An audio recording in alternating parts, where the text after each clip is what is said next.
Bom, vamos falar sobre redes de computadores. O que são redes de computadores? Muito simples. Redes de computadores são conjuntos de dois ou mais de vários computadores que estão interligados em uma só tecnologia, uma única tecnologia.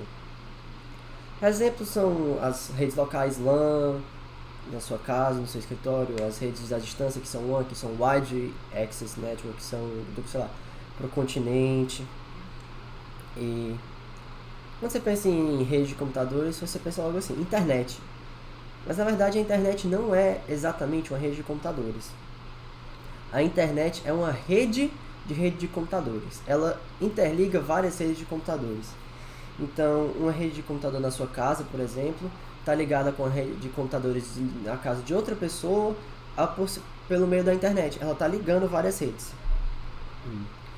Cada rede de computador ela tem quatro elementos essenciais, que são as regras, os protocolos que determinam como vai ser feito o processo de transmissão. Determinam como as mensagens são transmitidas, a ordem que elas são transmitidas, o formato das mensagens, ações que são realizadas quando se envia mensagem, quando se recebe mensagem. Os protocolos para que possa ser feita a comunicação direta entre dois hosts.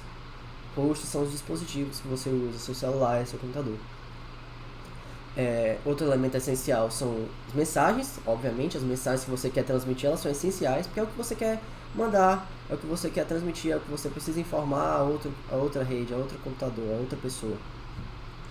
O meio físico, que é para onde as mensagens vão passar, é onde as mensagens são transmitidas. São o Wi-Fi, é o meio físico, a fibra ótica é o meio físico, são onde as mensagens passam, para ir de um canto a outro.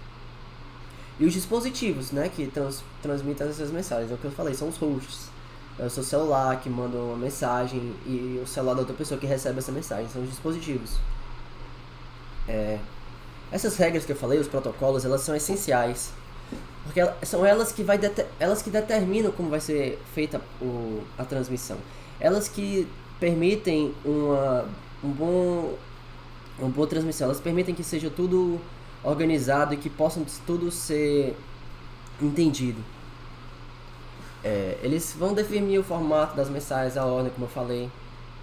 E aqui nós podemos ver um exemplo, uma analogia, que é o protocolo de conversa entre duas pessoas, que é um cumprimento e depois uma pergunta e uma resposta, e que é a mesma coisa no computador. E você solicita uma conexão, você tem a resposta, você pede para receber alguma coisa e aí você recebe. Temos aqui os meios físicos, como eu falei, que são por onde as mensagens e os dados, as informações são enviadas. Alguns tipos de meio físico nós temos os cabos de fio metálicos, normalmente cabos de cobre, que eles têm um custo barato e eles conseguem mandar mensagens por muito longa distância. E eles transportam os dados e as mensagens em forma de pulsos elétricos.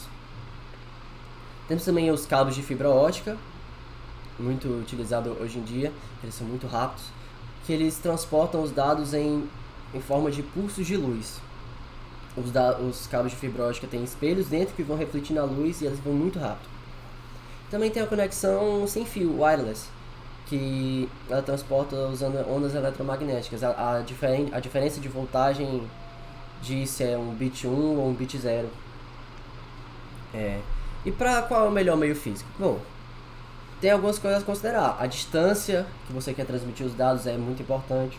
Onde esse meio vai ser instalado, onde é que eu vou colocar, onde é que vai estar esse fio, esse cabo, esse negócio.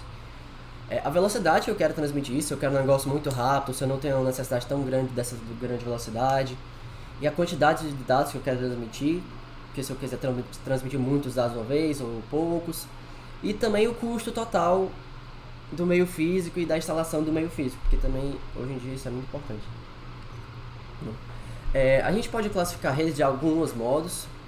E um desses modos é o alcance da rede, a escala da rede. Nessa classificação de escala nós temos algumas. Podemos primeiro falar da PAN, que é a rede pessoal, Personal Access Network, que é a que liga dispositivos próximos do seu celular ao seu computador, ao seu carro, com Bluetooth, que tem um alcance mais ou menos de 1 metro. Temos as redes locais, que são as Local Access Network LAN, que elas ligam a sua internet da sua casa é uma rede LAN, a sua internet não, mas a rede da sua casa é uma rede LAN do seu escritório. E temos também as redes metropolitanas, que são as Metropolitan Access Network, eu acho, que elas ligam dispositivos na cidade inteira. Em cidade, né, mas um tamanho assim que cabe uma cidade. Que os exemplos são as redes de televisão a cabo, que você recebe na sua casa e todo mundo recebe no país inteiro. Todo mundo que paga. Temos também as redes de longa distância, que são as Wide Access Network, que elas ligam o continente inteiro. E elas são a que tem a maior área dessas redes. E temos também as redes interconectadas, que como eu falei, é a internet, uma rede que liga outras redes de computadores. Que essa aí liga o mundo inteiro. A internet, você pode acessar a internet, ter contato e mandar dados e mensagens para qualquer lugar do mundo. Que é uma rede que liga outras redes. Agora um pouco sobre a internet. A internet, como eu falei diversas vezes, é um conjunto de diversos computadores espalhados pelo mundo. Ela vai ligar todos os dispositivos celulares, eu posso mandar uma mensagem para uma pessoa em outro país, em outro continente, só com alguns cliques no meu celular por causa da internet. E o meu celular, que eu mando uma mensagem para outra pessoa, ele é um host, como eu falei mais cedo. Os dispositivos que mandam e recebem essas informações, mensagens e dados, que elas são conectadas à sua internet, eles são os hosts. Cada host ele é ligado por enlaces de comunicação, que são os meios físicos. Como é que eu vou acessar usando wireless, cabos, essas coisas. E também por comutadores de pacotes, que são switches, que mais na periferia da internet, os roteadores, que estão no núcleo. Esses comutadores de pacotes, eles são mecanismos que eles recebem os pacotes e mandam eles para o caminho que eles têm que ir, dependendo de onde eu estou mandando a minha mensagem, o meu dado. Se eu quero mandar uma mensagem, ela vai até o roteador ou até o switch, e o switch vai encaminhar ela para o caminho certo dela, até outro switch que também vai encaminhar, e assim por diante. Os hosts dos seus dispositivos, eles têm acesso à internet por serviços de internet, provedores de serviço de internet, como por exemplo alguns exemplos de ISP são empresas de telefonia e TV a cabo. E com a internet, claramente, você pode usar serviços, aplicações como o e-mail, a navegação de sites na web. Bom, eu falei um pouco ali de periferia, núcleo de rede. Isso é uma divisão que nós podemos fazer da internet. A periferia, ela se refere a umas redes de acesso, que eles são a borda da internet. São os seus hosts, são os dispositivos que você usa, é o que o usuário está usando. A sua LAN está na borda da internet, a rede da sua casa. Alguns exemplos dessas redes de acesso são o Wi-Fi, Ethernet, então os que você usa em casa, o cabo Ethernet que você usa para ligar no seu computador, o Wi-Fi que você conecta ao seu celular, são redes de acesso. E aí, isso tudo fica na periferia da internet. E depois da periferia, nós temos bem no centro que seria no centro da internet, o núcleo. O núcleo é onde todo o caminho entre hosts é feito. É onde os roteadores passam e transmitem mensagens e dizem qual é o caminho certo e tal. E esses caminhos que vão ser feitos, que é o caminho entre hosts, eles podem ser feitos usando dois processos: a computação por circuito, que é muito usada em telefonia, e a computação por pacotes, que é usada pela internet. A computação por circuitos, o que ela faz? Ela reserva os recursos necessários para fazer a conexão entre os hosts. Ou seja, antes de ocorrer a conexão entre os hosts, uma ligação, a computação por circuitos reserva o que é necessário no núcleo da internet o caminho que é necessário, o que é necessário, tipo, a parte necessária para que essa conexão e ligação seja feita sem interrupções. Ou seja, quando você faz uma ligação para uma pessoa, a rede ela vai reservar uma parte da largura de banda disponível para que essa ligação seja feita sem interrupções, para que ela seja feita perfeitamente. Essa reserva pode ser feita de duas maneiras. Primeiro, pode-se reservar pequenas partes da largura de banda que vão ser usadas o tempo todo, que desse modo essa pequena parte ela vai estar sempre ali e enquanto você estiver ligando, ela vai estar reservada só para essa ligação e a ligação ocorre. Mas outro jeito que pode fazer é que pode-se usar toda a largura de banda, só que por períodos pequenos de tempo. Dessa maneira também pode-se fazer uma ligação ininterrupta. Já a comutação por pacotes é diferente. Na comutação por pacotes, quando o roteador precisa mandar pacotes, ele aloca na hora o recurso que ele precisa para mandar um pacote. Ele não aloca previamente. Então ele vai reservar. O roteador precisa mandar um pacote por um caminho, ele vai lá e aloca esse caminho e manda o pacote. Não é algo prévio. Bom, eu tinha falado ali mais em cima sobre as ISP, que são os que provêm a internet, acesso à internet por meio da ISP. Vou falar aqui um pouquinho da classificação das ISP, que existem 3 níveis de ISP. Tem as ISPs de nível 1, que fornecem conexões a nível nacional, internacional, são as maiores, são os que chamados de backbone da internet. Nós temos os ISP de nível 2, que é um tamanho menor e é um serviço mais regional, não é tão grande quanto a ISP de nível 1, mas ainda é grande. E elas têm acesso à internet porque elas pagam as ISP de nível 1 para ter esse acesso. E temos a menor, a ISP de nível 3, que são o que dá acesso aos usuários.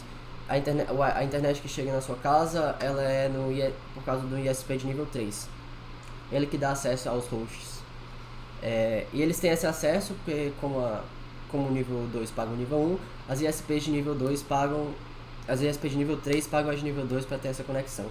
E levar essa conexão até as pessoas. Bom, agora só para terminar, eu vou falar de algo muito importante em relação às redes, que é a qualidade de serviço. As redes elas têm que oferecer serviços seguros, serviços com qualidade e que até certo ponto tenham uma garantia. Porque você precisa, quando você vai mandar uma mensagem, uma informação, você precisa que ela chegue íntegra até o outro host, até onde você quer mandar. Ela precisa chegar por completo, você não pode sair perdendo partes da sua informação. Entretanto, isso acontece muitas vezes, não muitas vezes, mas isso pode acontecer quando o volume de pacotes de dados que você está mandando é muito maior que a capacidade de transporte dessa rede. Isso vai criar um grande atraso, porque quando tem esse grande volume, vão começar a criar filas, porque a rede não consegue transportar tudo no momento que elas chegam. Então criam-se filas, e essas filas criam um atraso na transmissão da mensagem. Essas mensagens vai chegar mais lentamente, porque ela está presa ali, porque tem muitas mensagens querendo ser mandadas, muitos pacotes para serem transmitidos.